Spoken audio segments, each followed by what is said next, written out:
Chapter 21 निराली दिवाली। अपने सुख और मनोरंजन के लिए जीवन जीने में हमें सुख मिलता है, लेकिन दूसरों के दुख को बांटने के लिए अपनी खुशियों को दांव पर लगा देने में जो आनंद आता है, उसकी तुलना में संसार की सभी खुशियां फीकी पड़ जाती। यह क्षण हमारे लिए एक यादगार क्षण बन जाता है। बच्चों में मदद और सेवा की भावना स्वाभाविक रूप से होती है। इसी भाव के कारण विश्व में अनेक लोग महान कहलाए। प्रस्तुत पाठ में बच्चों द्वारा ऐसा ही कदम उठाया गया। तुम क्यों रो रही हो चिन्नम्मा? आलोक ने पूछा। कुछ नहीं बाबा, कुछ नहीं। पुरानी साड़ी के छोर से अपनी आंखें पोंछते हुए चिन्नम्मा बोली। जब मम्मी आई तब चिन्नम्मा ने उन्हें अपनी परेशानी की वजह बताई। पटाखों की जिस फैक्ट्री में मेरे बच्चे काम करते हैं, उसमें विस्फोट हो गया। अम्मा, 7 बच्चे मर गए। वह जोर जोर से सिसकियां ले रही थी। मम्मी आई जब तो मम्मी आई तब चिन्नम्मा ने उन्हें अपनी परेशानी बताई। मेरा लड़का तो बच गया लेकिन मेरी छोटी लड़की बच तो गई, लेकिन उसके हाथ बुरी तरह से जल गए। जिन पटाखों को वह पैक कर रही थी, वे उसके हाथ में ही फट गए। आलोक श्रीम्मा की लड़की को जानता। पिछले साल वह अपनी माँ के साथ रविवार को आया करती थी। मतलब ये जो लेडी है, ये इनके घर में आती है, उनके साथ इनके बच्चे भी आ जाती थी। अब वो किसी फैक्ट्री में काम करते हैं पटाखों की में। उस फैक्ट्री में आग लग गई। बेटा तो सही रह गया और लड़की के हाथ जल गए। फिर चिन्नम्मा जब गर्मियों में गांव गई तो अपनी लड़की को साथ नहीं लाई। आलोक को याद आ रहा था, मम्मी ने चिन्नम्मा को डांटा था, तुमने उसकी पढ़ाई क्यों छुड़वा दी? चिन्नम्मा ने जवाब दिया, अम्मा, हमने मकान की मरम्मत के वास्ते जो कर्ज लिया वह चुकाना है। फैक्ट्री वाले अच्छे पैसे देते हैं, गांव के बहुत सारे बच्चे वहां काम करते हैं, उसका भाई भी वहीं पर काम करता है, वह उसकी देखभाल भी करता रहेगा। मतलब पटाव की फैक्ट्री में इसने अपने दोनों बच्चों को जॉब पे करने के लिए भेज दिया था, क्योंकि इनके ऊपर कर्ज था, लोन था। इस समय कहाँ है वे? मम्मी ने पूछा। अस्पताल में। डॉक्टर ने कहा है उसे बहुत महंगी महंगी दवाइयां लगेंगी, मैं लोगों से और कितना पैसा उधार लूं? चिन्नम्मा एकदम असहाय लग रही थी। आलोक को लगा कि उसे उसकी मदद के लिए कुछ करना चाहिए। उसने देखा कि मम्मी ने चिन्नम्मा के हाथ में कुछ रुपए रख दिए। तभी उसके दिमाग में अचानक एक विचार आया। वह अपने कमरे की तरफ भागा, अपना पर्स ढूंढने लगा जो उसे पापा ने दिया था। उसकी उंगलियों में एक 100 रुपए का नोट आ गया। यह पैसे उसने दिवाली के पटाखे खरीदने के लिए रखे थे। कुछ देर वह इसे हाथ में लिया रहा, फिर नीचे की ओर भागा। उसने वह नोट चिन्नम्मा को दे दिया। इसे ले लो, वह बोला, अपनी लड़की की दवाइयों के लिए। चिन्नम्मा उसे देखती रह गई।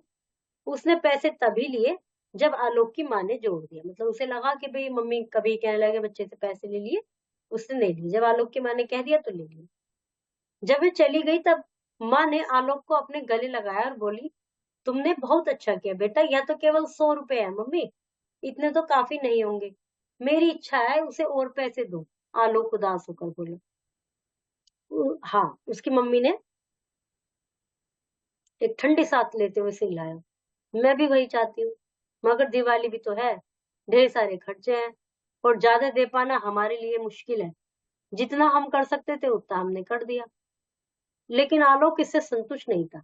रोती हुई चिन्नम्मा की छवि उसे परेशान किए जा रही थी। शाम को सभी बच्चे पार्क में चिन्नम्मा की लड़की के साथ घटी दुर्घटना के बारे में बातें कर। वे चिन्नम्मा के लिए दुखी हो रहे थे। वे सभी उसे चाहते थे। वह उनकी कॉलोनी में कई वर्षों से काम कर रही थी। अधिकतर ही उसे तब से जानते हैं जब से उसने चलना फिरना भी नहीं सीखा था, बच्ची को उसकी। सभी की चिंता को देखकर अचानक आलोक को लगा कि कुछ किया जा सकता है। सुनो सुनो, वह बोला, जो पैसे हमारे मम्मी पापा ने पटाखे खरीदने के लिए दिए हैं, अगर हम सब उन्हें इकट्ठा करके चिन्नम्मा को उसकी लड़की के इलाज के लिए दे दें तो कैसा रहेगा? अपने पटाखों के पैसे तो मैं पहले ही दे चुका हूँ, लेकिन उतने काफी नहीं है। उसके विचार का सभी ने खामोशी से स्वागत किया। तुम्हारा मतलब पटाखे खरीदने के बजाय हम अपने पैसे उसे दे दें, दीपा ने संदेह भरी आवाज में कहा। पटाखों के बिना दिवाली का क्या मजा, दीपक ने कहा। वह गरीब लड़की अस्पताल में पड़ी है, ऐसे में हम क्या मजा कर पाएंगे, और फिर पटाखों के अलावा दिवाली में और भी बहुत कुछ है, आलोक ने जवाब दिया। आलोक का विचार बहुत ही अच्छा है, रोशन ने कहा। सब लोग चुप हो गए। रोशन उनमें सबसे बड़ा था।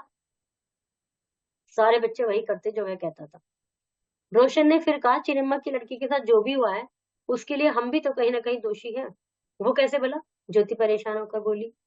इस बात को ऐसे समझो, रोशन ने समझाया।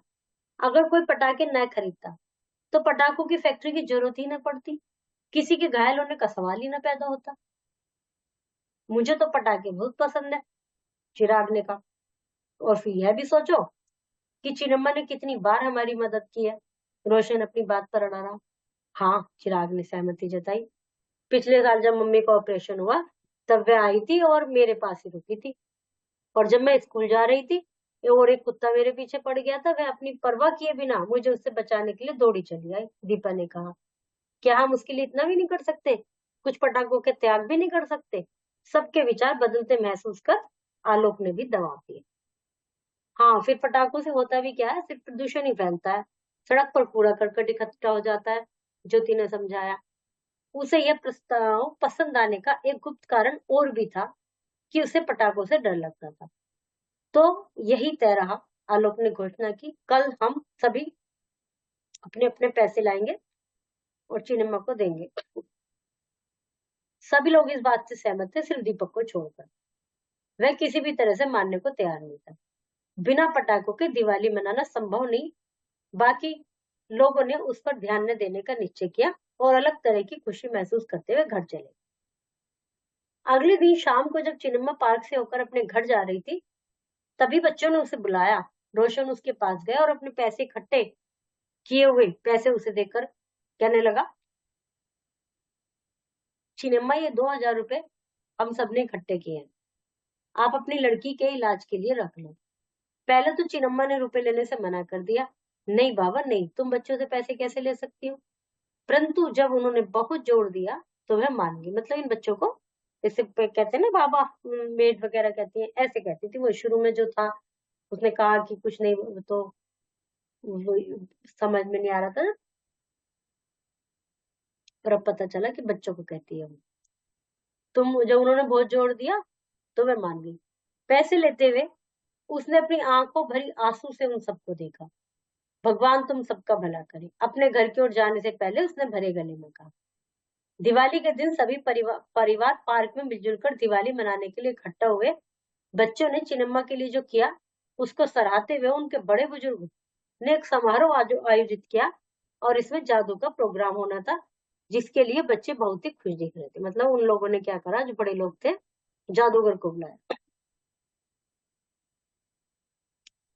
जब वे लोग जादू का प्रोग्राम शुरू होने का इंतजार कर रहे थे, तभी अचानक ज्योति बोल पड़ी, देखो चिन्नम्मा अपनी लड़की को लाई है। उस जादू के प्रोग्राम को देखने के लिए वो भी लेके आई। उधर चिन्नम्मा की साड़ी के पीछे सचमुच एक छोटी सी लड़की खड़ी थी। उसके हाथों में पट्टियां बंधी थी, लेकिन चेहरे पर मुस्कान तैर रही थी। बच्चे उसके चारों ओर एकत्र हो गए। अब कैसी है, अब काफी ठीक है, चिन्नम्मा ने जवाब दिया। अस्पताल से इसकी छुट्टी हो गई। तुम सब बच्चों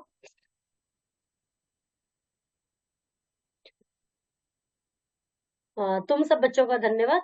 सभी को आश्चर्यचकित करते हुए अचानक दीपक उस लड़की के पास आया और उसे एक प्यारी सी नई गुड़िया दी। ये क्या है दीपक, रोशन ने पूछा। हम तो समझ रहे थे कि तुम अपने पटाखे छोड़ने में लगे होंगे। मेरा विचार बदल गया, दीपक झपते हुए बोला। अकेले अकेले पटाखे छोड़ने में कोई मजा नहीं। चिन्नम्मा की लड़की ने अपनी गुड़िया की तारीफ की, जो गुड़िया उसे अच्छी लगी, जो उसने लाके दी थी। उस रात यह तय कर पाना मुश्किल था कि सबसे ज्यादा चमक कहाँ है, चिन्नम्मा के चेहरे पर, बच्चों के खिले चेहरे पर, या उनके माता पिता की गर्व युक्त आंखों में। मतलब सभी के लिए अच्छा काम किया बच्चों ने।